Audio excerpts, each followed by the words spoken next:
The air was thick with the scent of oil and metal as the 21 men arrived at the entrance of the Cumberland tunnel, their faces grim, their hands calloused from years of hard labor. The train's screeching halt echoed off the steep hills surrounding them, and the noise of shifting machinery filled the oppressive silence. A thick, almost unnatural fog began to roll in from the mountains, smothering everything in its path. The men exchanged uneasy glances as they disembarked, the weight of the coming hours already pressing down on them. They had no idea that this routine shift, like so many before, would soon spiral into something they could never have imagined. The supervisor, a tall man with a stern expression, motioned for the crew to begin their work. He called out, his voice steady, almost rehearsed. "We've got a lot to get done today, gentlemen. Nothing can go wrong." His words hung in the air for a moment, swallowed by the thick fog. The men, though uneasy, nodded and went about their tasks. As the train's lights flickered and the engines hummed to life, the fog seemed to deepen, thickening in the tunnel like a living thing. Even the bravest among them felt a prickle of discomfort, an instinctive unease that grew as the minutes passed. It wasn't long before the first strange sound broke the monotonous rhythm of the work. A shrill scream echoed from deep within the tunnel, a sound that seemed far too human to be ignored. The crew froze for a moment, their tools still in their hands, eyes wide. "Probably just a wild animal," one of them muttered, trying to reassure himself. But the scream came again, longer, more desperate, and this time no one could pretend they hadn't heard it. The supervisor quickly dismissed it, his tone sharp. "Focus, men. We've got a job to do. Haku." The men continued working, though each one of them could feel the tension building, thickening the air like the fog itself. The atmosphere in the tunnel grew heavier as time passed.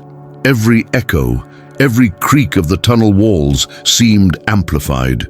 The strange sensation of being watched crept into their minds, but they pushed it away.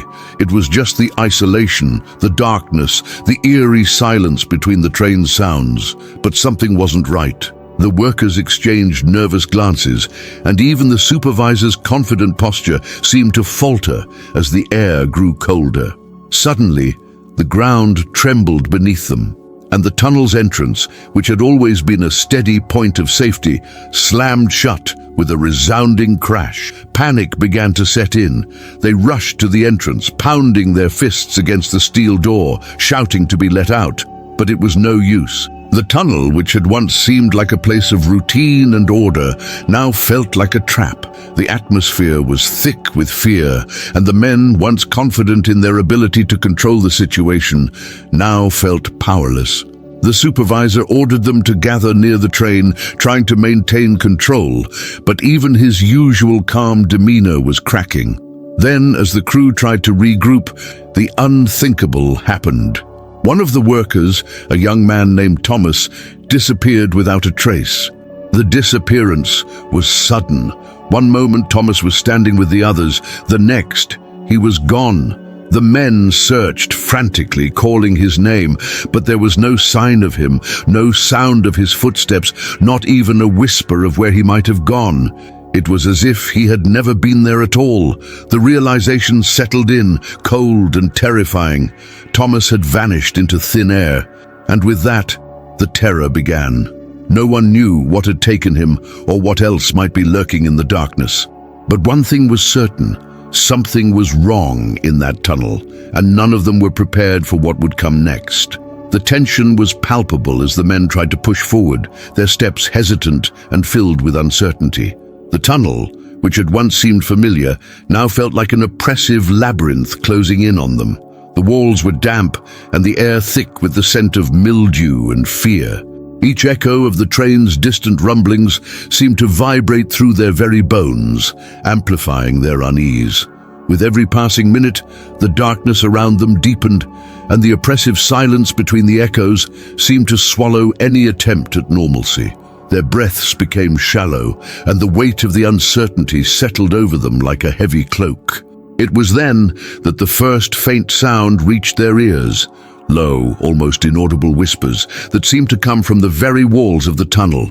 At first, the men ignored it, attributing it to the usual creaks and groans of the tunnel settling. But as the whispers grew more distinct, some began to question whether the sound was something more sinister. Some of the workers insisted it was just the wind, swirling through the tunnel and catching in the cracks in the stone. But others weren't so sure. "It's him," one muttered. "It's Thomas."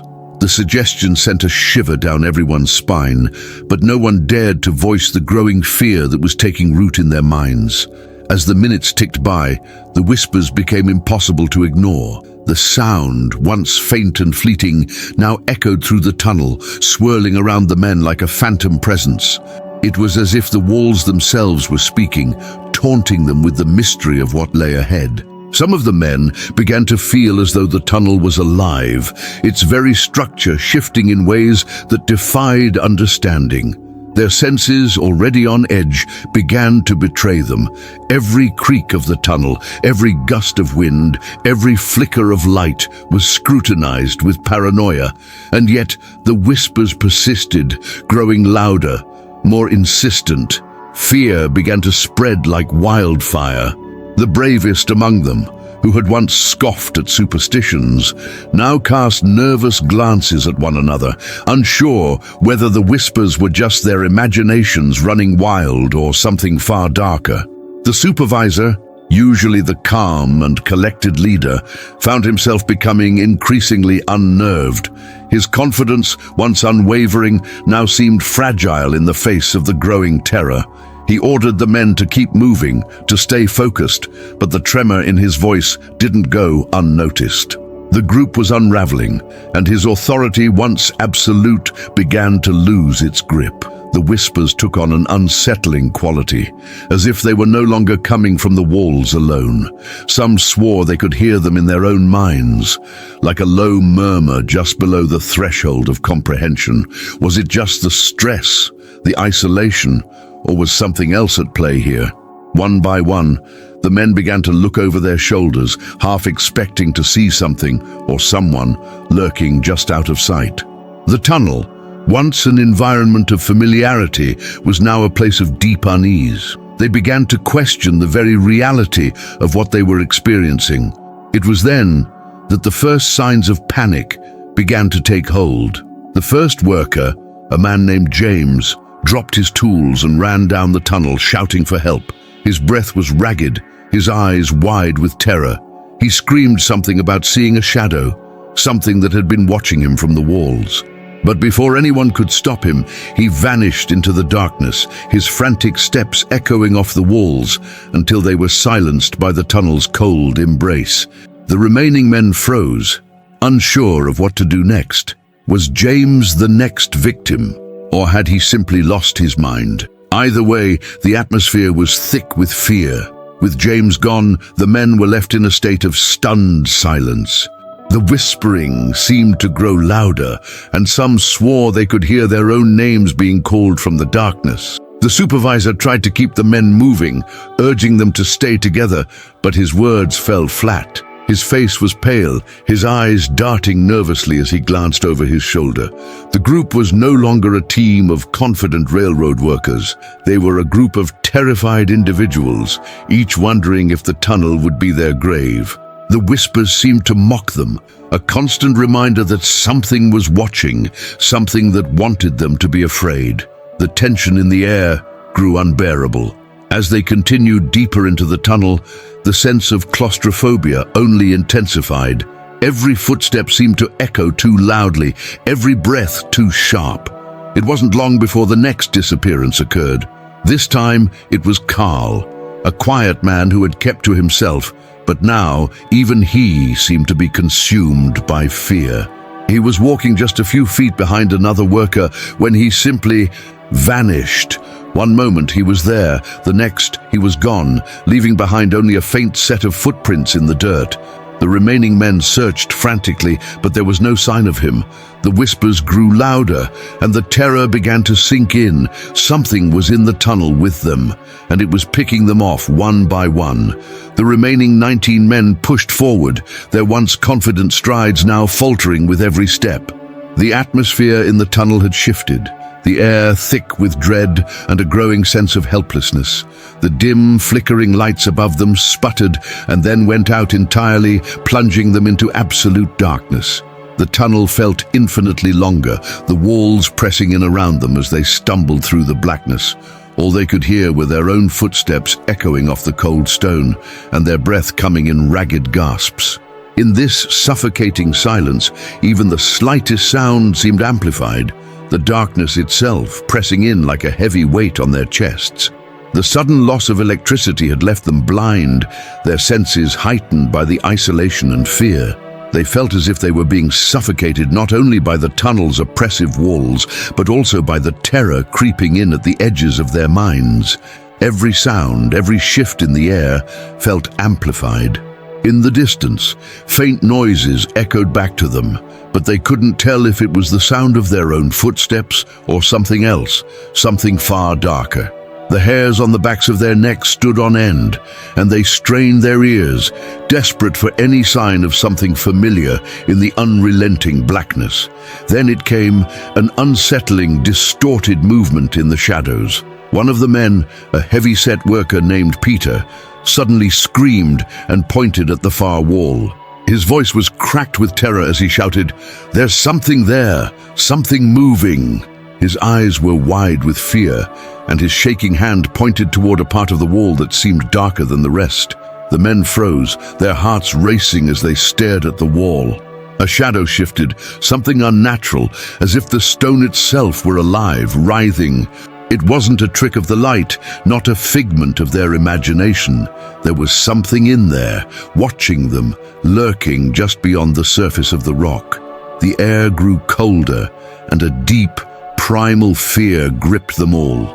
Their minds raced, but none of them could find the words to explain what they had seen. It wasn't just a shadow, it was as though the wall had taken on a form of its own, something organic and moving within the stone. The feeling of being watched became unbearable. The men began to back away slowly, trying to distance themselves from the wall, but as they did, the tunnel seemed to stretch, the walls expanding further, making it harder to retreat. It was as if the tunnel itself was alive, shifting to trap them, drawing them deeper into its clutches. The sense of claustrophobia became overwhelming, and panic began to rise among them. The whispers began again, low and faint at first, but growing louder with every passing second.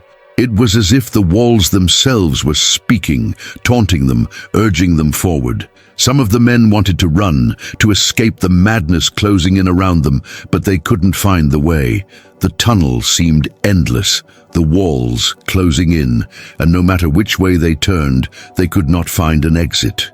The sense of disorientation was unbearable, and the men began to stumble over each other, desperate for some sign of escape.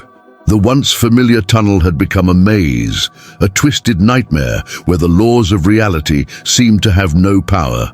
In the midst of the chaos, another scream rang out, this time from a different part of the group. One of the men, a younger worker named Jack, had been separated from the others in the panic. When the others rushed to find him, they discovered him standing still, frozen in terror, his eyes wide with fear. He muttered under his breath, his voice barely a whisper, "They're watching from inside the walls. I saw them." His eyes darted frantically as though searching for something just out of sight. The men tried to get him to snap out of it, but his gaze remained locked on the tunnel walls, as though he could see something they couldn't. He was shaking, his body trembling uncontrollably, as if his mind was unable to process what he had seen. The supervisor stepped forward, trying to calm Jack, but he couldn't help but feel the same creeping dread settle over him. The walls felt alive, pressing in around them, and the shadows seemed to move on their own. The very foundation of the tunnel felt unstable, as if it was not just a physical structure, but something sentient, something that had been waiting for them. They had no idea what was watching them from the walls, but it was clear now that they were not alone. Something ancient, something malevolent had been here long before they ever set foot inside, and it was waiting for them to make the wrong move. In the distance, the sound of something scraping against the walls echoed, faint at first, then growing louder. The men exchanged terrified glances, but none dared to speak. They knew the sound wasn't coming from any of them. It was coming from within the very stone around them, from the walls themselves. The whispers grew into a cacophony of distorted voices, each one indistinguishable from the others, speaking in a language none of them could understand. The noise became overwhelming, and for a moment, it felt as if the tunnel was closing in around them, swallowing them whole. Something worse was coming, something they could not yet comprehend, and they had no idea how much time they had left before it would find them. As they continued to retreat, trying to stay together in the darkness, the tunnel seemed to expand in every direction. There was no longer any sense of distance or direction. Every step they took only seemed to deepen their nightmare. They had no way of knowing if they were closer to the exit or if they had entered a deeper part of the maze. The walls, now slick with moisture, seemed to pulse like something alive, feeding on their fear. And all the while, the whispering voices continued, growing louder and more desperate. Something was watching them from the walls, and it was only a matter of time before it struck. The men, growing more anxious with each passing moment, were losing hope. As they stumbled through the never-ending darkness of the tunnel, one of the older workers, an experienced man named George, called for attention. He had been with the railroad for over 30 years, and his voice had always been a source of steady reassurance in times of trouble. But now, his tone was different, tinged with something darker, a far-off weariness. The others gathered around him, seeking comfort or perhaps some kind of explanation for the strange events that were unfolding around them. "You need to know what this place is," George said, his voice hoarse and filled with the weight of years. He began to speak of the tunnel's origins. "This tunnel wasn't always a railroad passage," George explained. "Before it was built, this place was home to an old mining operation, one that ran deep into the earth. They mined for precious metals, but one day the unthinkable happened. A massive explosion, a disaster that took dozens of lives in an instant. The survivors were few, and the accident was covered up by the company. They couldn't afford the bad press, so they shut down the mine and built the tunnel right over it." George's eyes seemed distant, as though the memories of that long-ago tragedy still haunted him. At first, the other men didn't believe him. The story sounded like nothing more than a local legend, a tale spun by old-timers to explain the strange, unexplained occurrences that happened in the area. But as George continued, his words became harder to dismiss. "They say the souls of the miners still haunt these tunnels," he murmured. "They never found peace, not after the explosion, and now they roam the dark, seeking vengeance on anyone who enters." The men listened in silence, their faces a mix of skepticism and unease. There was something in George's voice, though, something that made them wonder if there might be a grain of truth to his story. The atmosphere grew tense as the whispers, ever present in the background, seemed to grow louder. Some of the men shook their heads, muttering that it was just a story, just the ravings of an old man. But others, those who had begun to feel the oppressive weight of the darkness, were not so sure. They had seen things too, shadowy figures flickering in the corners of their vision, fleeting glimpses of something moving just beyond their reach. Was it the mind playing tricks, or were they being stalked by the restless spirits George had spoken of? As the minutes stretched into hours, the tension between disbelief and fear became palpable. It was then that another man, Tom, spoke up, his voice trembling. I saw something," he admitted, his face pale. "Back there, just before we heard that scream, I saw a figure. It was like a shadow, but it was different. It wasn't human. It moved too fast, like it was part of the walls. And when I looked again, it was gone." The other men stared at him, the weight of his words sinking in. Tom wasn't one to exaggerate, and the others could hear the genuine fear in his voice. The whispers grew louder in the background, as though the tunnel itself was reacting to the growing sense of dread among them. As they pressed forward, the stories of the past seemed to take on a life of their own. The deeper they ventured into the tunnel, the more the men could feel the weight of its dark history bearing down on them. The temperature dropped, and the air grew thick with the oppressive weight of something unseen, something malevolent that seemed to follow their every step. The shadowy figures, once dismissed as tricks of the mind, now appeared more real, flickering just beyond the edges of their vision.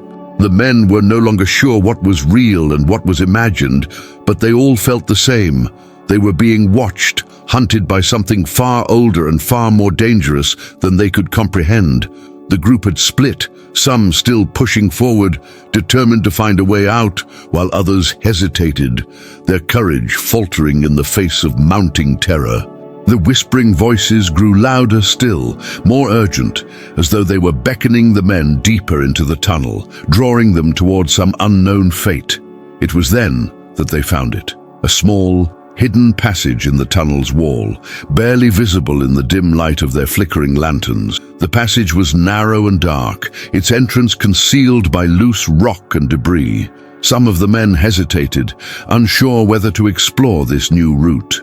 Could this be the escape they had been searching for, or was it simply another trap waiting to ensnare them? Fear and uncertainty gripped the group as they stood at the threshold of the passage. Some men argued that they should explore it immediately, that it might lead them to safety, away from the relentless horrors of the tunnel. Others, however, were too afraid to go any further. The thought of venturing into a dark, unknown passage with no idea of what lay ahead filled them with dread. "We can't stay here," one man argued. "We have to try. We've lost too many already." But even as he spoke, his voice trembled, and his eyes darted nervously around the tunnel, as if expecting something to emerge from the shadows at any moment. Despite the fear that held them back, the men reluctantly decided to explore the passage. The air inside was colder, the walls slick with moisture, and the sound of their footsteps echoed eerily in the confined space. As they moved deeper into the passage, the oppressive silence grew heavier, almost suffocating. Every man was on edge, every sense heightened, as if the passage itself was alive, watching them with malevolent intent. The whispers grew louder, more distinct now, almost as if they were coming from the walls themselves, urging them to move faster. But what awaited them at the end of this passage was still unknown, and none of them could shake the feeling that they had just entered a deeper, darker part of the tunnel's twisted history. The remaining 12 men, already on the edge of desperation, could feel the walls of the tunnel closing in on them, both physically and mentally. The lack of food and water had begun to take its toll, and their bodies were weak, their movements slow and sluggish. What had once been a group of capable, determined workers was now a broken, disoriented mass, stumbling through the darkness. Every step felt like an effort, every breath was labored, and the thirst in their throats was unbearable. They had no idea how long they had been trapped in the tunnel, but it felt like an eternity. Their survival instincts had kicked in, but without basic resources, the men were becoming less human and more like animals, desperate and unpredictable. As the days blurred together, the tension among the men grew. They began to turn on each other, each man blaming the others for their situation. Arguments broke out over every decision, every misstep, every delay. The group, once united by a common goal, had fractured under the weight of their fear and exhaustion. Some of the men were now hoarding the little food and water they had left, while others begged for even the smallest amount. Harsh words were exchanged, and a fight nearly erupted between two of the workers over a water bottle. The situation was spiraling out of control, and it seemed like the group might tear itself apart before the tunnel did. The supervisor, once a pillar of strength, stood at the center of the chaos, his leadership faltering under the pressure. His face was drawn, his eyes bloodshot from lack of sleep, and the exhaustion weighed heavily on his shoulders. He tried to intervene, to calm the men, but his voice lacked the authority it once had. He was no longer the calm, commanding figure they needed. Now, he was just another frightened man, trying to survive. The group no longer looked to him for guidance, but as the bickering continued, something far worse than the disarray of their group approached from the shadows. Suddenly, the noise of the fighting ceased, replaced by a chilling silence. A dark shape emerged from the corner of the tunnel, large and menacing. It moved with unnatural speed, a massive shadow that seemed to absorb the very light around it. For a moment, the men stood frozen, their senses overwhelmed by a surge of terror. The flashlight beam flickered, catching a glimpse of something that made their blood run cold. The creature before them was humanoid, but its form was distorted, twisted in ways that defied logic. Its face was a grotesque parody of a human's, with features that seemed to melt and shift like liquid. Its eyes, if they could even be called eyes, were hollow voids that seemed to suck in the light around them. The men, already at the edge of their sanity, were paralyzed by fear. They could not move, could not even speak. The creature did not make a sound. It simply stood there, watching them with its hollow gaze. The air felt thick and suffocating, the weight of the creature's presence pressing down on them like a physical force. They were trapped not only by the tunnel, but by something far worse, something that had been hiding in the darkness, waiting for them. Time seemed to stretch on, the seconds dragging into eternity, until the creature finally moved. It took a slow step forward, its unnatural jerky movement sending shivers down their spines. Just as suddenly as it had appeared, the creature vanished back into the shadows from which it came. The beam of light flickered, briefly revealing an empty space where it had stood. The men stood motionless, unable to comprehend what they had just witnessed. Had it been real? Was it some twisted illusion brought on by their isolation and fear? Or was it something far darker, something that lived in the depths of the tunnel, waiting for them to make the wrong move? There were no answers, only the gnawing, suffocating feeling that they were not alone, and that something far worse was still lurking in the dark. As the silence stretched on, the men began to move again, their minds reeling with what they had just seen. But as they tried to regroup, something even more terrifying became apparent. The creature was not alone. The air grew thick again, and the whispers began, low at first, but growing louder. It was as if the very tunnel was alive, as if the walls were breathing, exhaling the terror that had been building within them for days. There was movement in the darkness, and though they couldn't see it, they could feel it. A presence, a shifting mass that seemed to be closing in on them.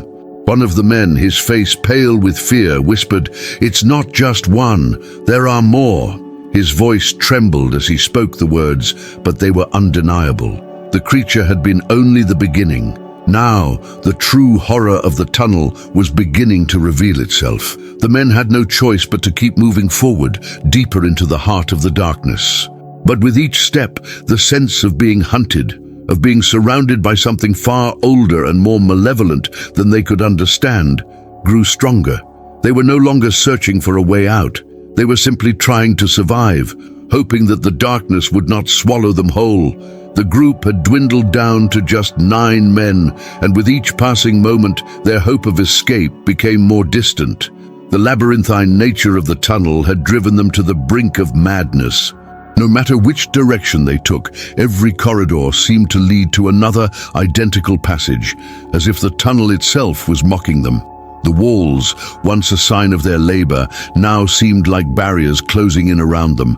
Their sense of time had completely shattered. Hours, days, they couldn't tell. What they once knew as a simple work shift had become an endless nightmare with no sign of a way out. The men began to question whether the tunnel was just a twisted maze, or if something more insidious was at play. Had they been trapped in some kind of endless loop, or was the tunnel itself being manipulated by an unseen force? The sense of being watched had only grown stronger, and now it seemed like something was actively pushing them deeper into the dark. The faint sounds they had heard before, whispers, creaks, distant footfalls, had grown louder, more distinct. It was as if the tunnel itself was alive, its pulse synchronized with their growing panic. They could feel a presence, always just out of sight, circling them like a predator stalking its prey. Desperation was beginning to consume them. The faint glimmers of hope that they had once held were replaced with fear and exhaustion. Every man was on edge, every sense heightened by the growing realization that they weren't just lost, they were being hunted. The corridors twisted and turned, becoming an unrelenting maze. The further they moved, the more the sounds grew. Scratching, whispering, faint footsteps. They couldn't pinpoint where it was coming from, but it was everywhere. Something was there with them, something that was always one step ahead, just out of view. The walls seemed to close in on them with every turn. And then it happened. One of the men, Carl, let out a sudden, blood-curdling scream as something unseen yanked him from the group. The rest of the men scrambled in panic, their eyes wide with terror as Carl was dragged into the darkness. He fought and screamed, but his cries were quickly swallowed by the oppressive blackness. No one had seen what took him, but it was clear that whatever it was stronger, faster, and far more dangerous than anything they could imagine. Carl's screams echoed for a brief moment before they were silenced entirely, leaving the group paralyzed with dread. The men were paralyzed with fear, unable to speak or move. The only sound now was their ragged breathing and the distant echoes of Carl's final scream. But that silence didn't last long. The presence in the tunnel was closing in again, and this time the men felt it more acutely. They could feel the weight of the tunnel pressing down on them, like an invisible force constricting their very being. The air grew heavier, colder, and each step they took seemed to lead them further into the depths of the unknown. They had no answers, no clear path, only the constant, overwhelming sensation that they were not alone. One of the men, Thomas, finally spoke, his voice shaking with fear. "We have to get out of here. We have to keep moving." But his words felt hollow. They all knew it was pointless. The walls, the corridors, the darkness, they were all closing in around them, suffocating them. They had no idea where they were going or what was ahead, but it didn't matter. They couldn't turn back, not after what had happened to Carl. They could only move forward, hoping for a miracle, though they all knew deep down that it was slipping further and further from their reach.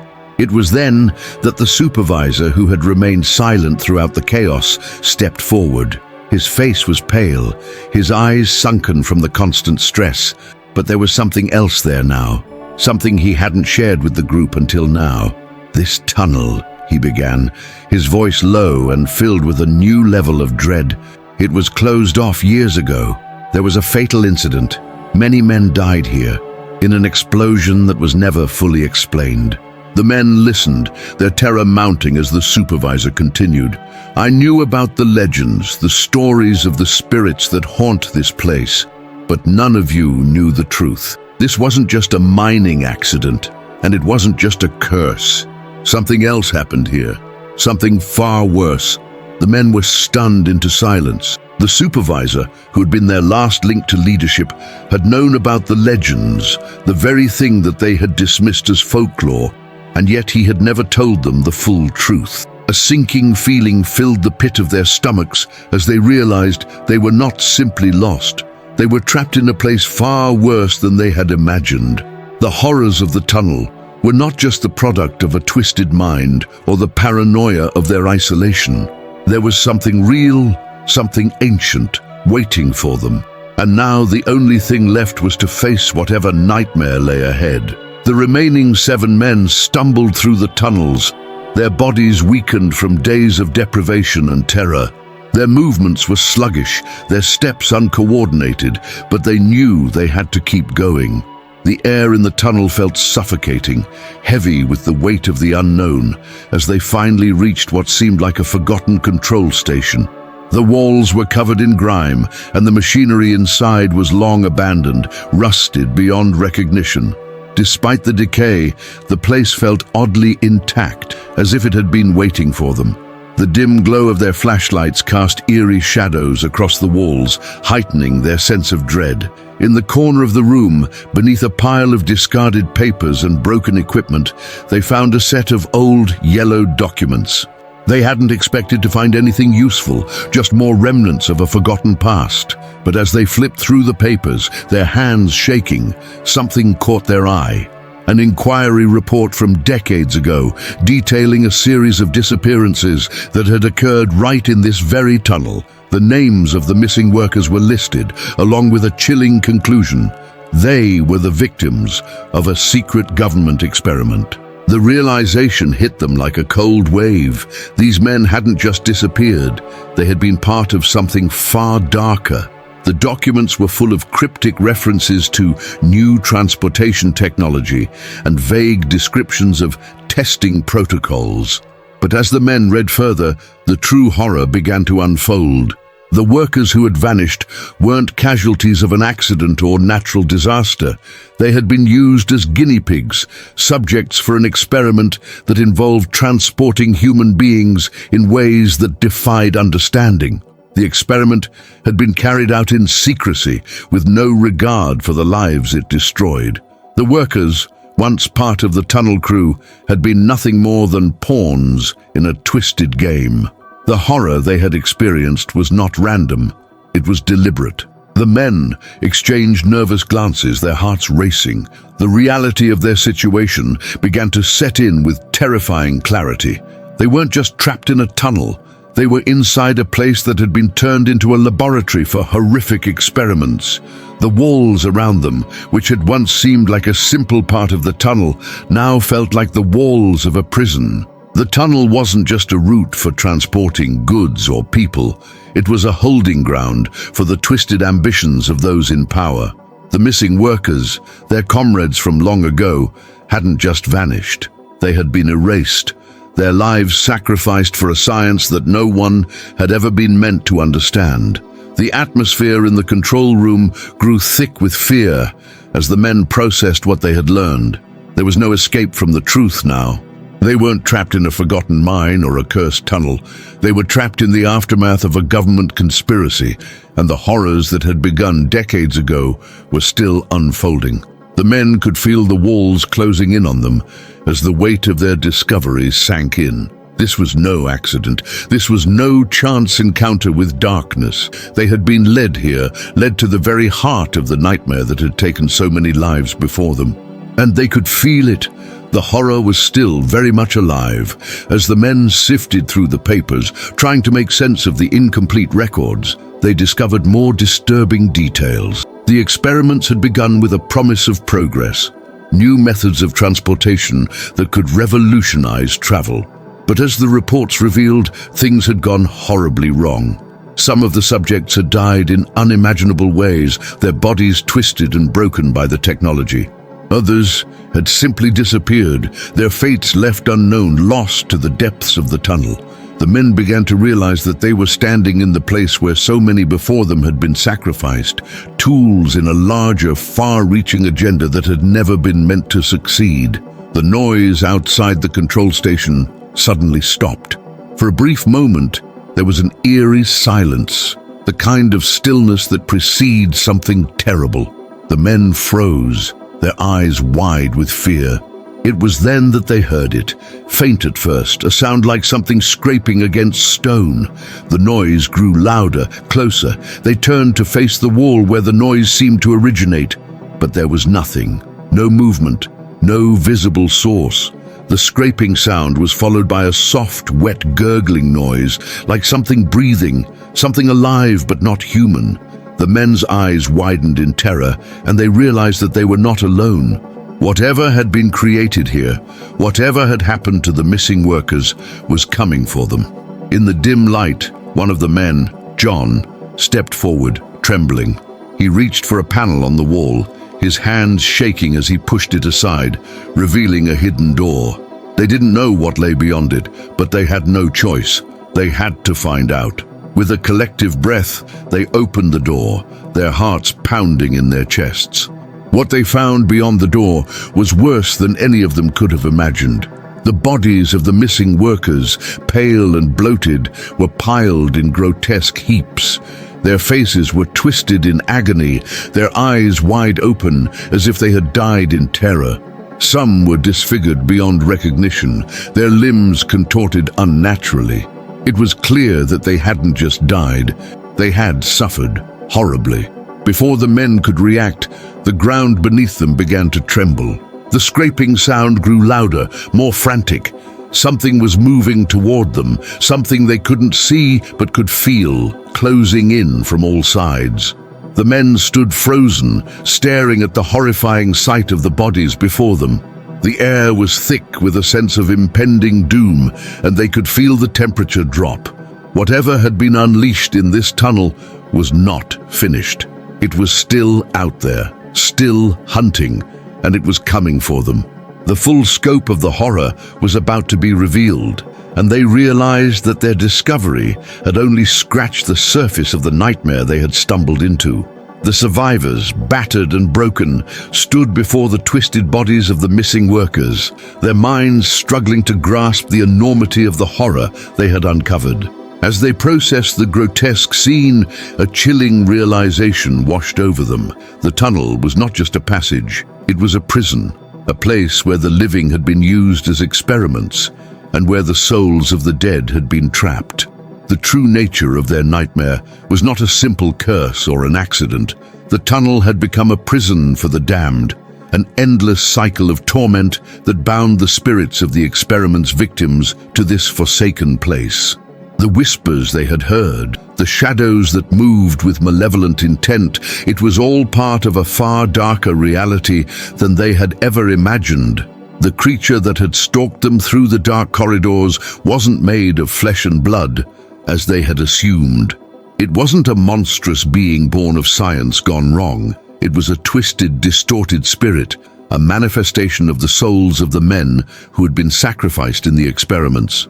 It had been hunting them all along, a vengeful spirit made of the pain and anguish of those who had died in the tunnel. As the men stood in the decaying control room, the full weight of their understanding pressed down on them. The creature, the terror, the whispers, they were all part of something much larger than they had ever realized. This tunnel was not just a place. It was a living entity, a prison for the lost, and they were now its latest victims. In the distance, the faint sound of something moving began to fill the air again. The creature was approaching. They could feel it, the darkness shifting, closing in around them. There was no longer any escape from the truth or the horror they had uncovered. They had been hunted by a spirit, a distorted version of those who had died in the failed experiments, and now they were left with only one final choice: face the creature, confront the darkness that had claimed them, or make a desperate run for freedom, hoping against all odds that they could escape the cycle of terror. The men looked at each other, their eyes filled with a mixture of terror and resignation. There was no guarantee that either path would lead to safety. They made their decision. Against their better judgment, they began to move toward the exit, determined to break free from the hell they had been trapped in. The tunnel stretched endlessly before them, each step feeling heavier than the last. As they approached what they believed was the way out, their hearts sank. The tunnel didn't end. It went on and on, stretching into the distance like a never-ending loop, an endless cycle of despair. The exit they had seen, the glimmer of hope they had clung to, was nothing but an illusion. The tunnel was alive, a trap that had been set long ago, and now, as they realized the full scope of their fate, the terror they had experienced began to repeat itself. The cycle of horror had begun again, and they were once more prisoners in the nightmare that would never end.